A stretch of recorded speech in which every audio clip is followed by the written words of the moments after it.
Assalamualaikum warahmatullahi wabarakatuh.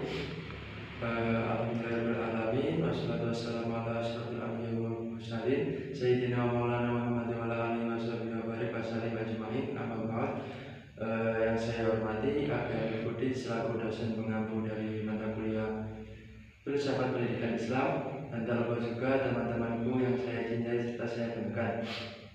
Pertama-tama marilah kita panjatkan puji syukur kehadirat Allah Subhanahu wa taala atas berkat rahmat, hidayah dan karunia kepada kita sehingga pada pertemuan pada kali ini kita masih diberikan kesehatan. Oke, langsung saja. Saya Muhammad Andri Kurniawan di sini ingin mempresentasikan sebuah mind mapping yang membahas mengenai materi analisa filsafat dalam masalah pendidikan dan juga filsafat serta teori pendidikan. Oke, untuk yang pertama, analisa filsafat dalam masalah pendidikan. Analisa filsafat dalam masalah pendidikan. Pengertian pendidikan.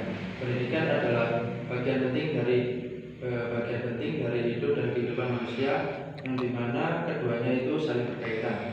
Lalu Robert J. Lodge itu mengungkapkan pengertian pendidikan itu dari artian kata luas dan artian kata sempit. Untuk arti luas yaitu mengatakan bahwa setiap interaksi, pengalaman, bahkan kesulitan yang dialami seseorang dapat menjadi pelajaran yang membentuk sikap, pola pikir, dan keterampilan. Lalu juga ada sebuah ungkapan yaitu life is education and education is life, yang artinya itu kehidupan adalah pendidikan dan pendidikan itu adalah kehidupan, yang dimana seluruh pengalaman hidup manusia adalah proses pendidikan. Dari artian kata sempit, yaitu pendidikan itu identik dengan pengajaran formal di sekolah yang terkontrol, karena di sini itu prosesnya lebih terstruktur, ada kurikulum, jadwal, guru, dan aturan yang jelas. Lalu selanjutnya pendekatan dalam analisa filsafat pendidikan. Yang pertama ada spekulatif atau reflektif, yang artinya itu berpikir, mempertimbangkan, membayangkan hakikat yang sebenarnya. Lalu normatif, yaitu memahami pendidikan yang berdasarkan norma dan nilai yang berlaku dalam kehidupan manusia. Lalu analisa konsep, yang artinya itu memahami konsep pendidikan dari perspektif berbagai ahli pendidikan maupun masyarakat. Yang selanjutnya analisa ilmiah, yang artinya menggunakan metode ilmiah untuk memecahkan masalah aktual dalam pendidikan. Yang selanjutnya ada pendidikan historis, yang artinya melacak jawaban filosofis sepanjang sejarah dari berbagai aliran tersebut. Dan yang terakhir ada pendekatan kritis, yang artinya mengajukan pertanyaan filosofis dan menjawabnya secara filosofis dengan analisa bahasa dan analisis konsep. Yang terakhir ada permasalahan pendidikan yang memerlukan analisa filsafat. Yang pertama ada hakikat pendidikan dan hubungannya dengan hidup manusia. Yang kedua, permasalahan mengenai peran pendidikan dalam membentuk kepribadian manusia. Lalu yang ketiga, permasalahan mengenai tujuan pendidikan itu ditujukan untuk individu, masyarakat, dunia, material atau akhirat. Lalu permasalahan selanjutnya yaitu siapa yang bertanggung jawab atas pendidikan.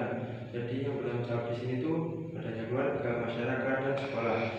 Lalu yang selanjutnya hakikat manusia pribadi mengenai akal, perasaan, kemauan, jasmani, mental, keterampilan, dan lain-lain. Permasalahan yang selanjutnya yaitu hakikat masyarakat dan kedudukan individu dalam masyarakat. Selanjutnya permasalahan yaitu kurikulum yang relevan, apakah menekankan pembinaan pribadi atau keterampilan praktis.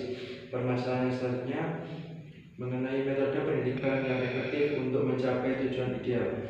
Dan permasalahan yang terakhir yaitu asas penyelenggaraan pendidikan seperti sentralisasi, desentralisasi, otonomi, peran negara atau swasta. Lalu bab selanjutnya yaitu filsafat dan teori pendidikan. Untuk yang pertama, hubungan filsafat dan teori pendidikan. Filsafat menjadi dasar dalam penyusunan teori pendidikan.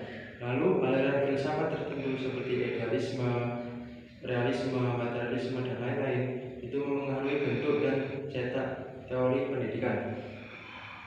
Selanjutnya, teori pendidikan yang lahir dari filsafat dipengaruhi pandangan hidup dan keyakinan yang dianut.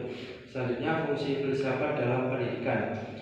Fungsi filsafat dalam pendidikan yaitu memberikan arahan agar teori pendidikan relevan dengan kehidupan nyata. Lalu mengarahkan dan mempengaruhi teori agar teori pendidikan tetap sesuai dengan perkembangan zaman, lalu memberi petunjuk dalam pengembangan teori pendidikan dapat berkembang menjadi ilmu pendidikan. Lalu fungsi yang terakhir itu menghasilkan bentuk dan gejala pendidikan tertentu agar sesuai dengan filsafat yang mendasari. Selanjutnya, analisa filsafat pendidikan. Analisa filsafat digunakan untuk menganalisis data kependidikan, menyimpulkan dan menyusunnya menjadi teori pendidikan yang realistis. Lalu, filsafat pendidikan juga memiliki peran normatif, yaitu memberikan arahan, tujuan, dan nilai-nilai. Adapun tugas utamanya, yang pertama ada merumuskan dasar tujuan dan hakikat pendidikan, yang kedua ada menyusun sistem atau teori pendidikan, yang dimana meliputi politik, pendidikan, kepemimpinan, organisasi pendidikan, metodologi, hingga peran pendidikan dalam masyarakat dan negara. Jadi kesimpulan dari filsafat dan teori pendidikan yaitu filsafat menjadi dasar dan landasan dalam pembentukan teori pendidikan, dan juga filsafat itu memberikan arahan, nilai-nilai, dan tujuan bagi pelaksana pendidikan agar dapat membantu menyelesaikan teori pendidikan dengan perkembangan zaman dan kebutuhan masyarakat.